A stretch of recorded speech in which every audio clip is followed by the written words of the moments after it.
وأسعد الله أوقاتكم مشاهدي الأعزاء. يحكى أن نجارا غادر دكانه، وبعد مغادرته دخل ورشة النجار ثعبانا جائعا يبحث عن طعام.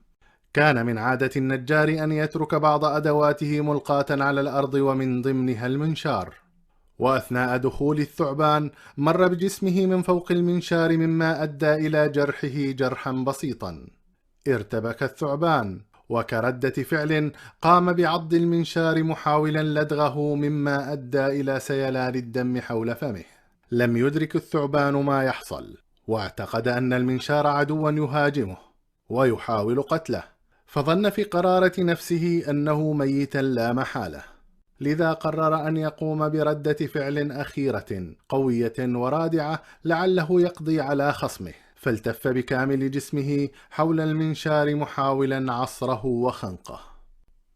وعندما عاد النجار في الصباح ورأى المنشار وقد التف عليه ثعبان ميت، أدرك ما جرى. والسؤال الآن: في اعتقادك ما الذي قتل الثعبان؟ لقد قتل الثعبان نتيجة طيشه وغضبه، ولم يقتله المنشار. والعبرة هنا أننا أحيانا نحاول في لحظة غضب أن نجرح أو نؤذي غيرنا، لكننا بعد فوات الأوان ندرك أننا لا نجرح ولا نؤذي إلا أنفسنا.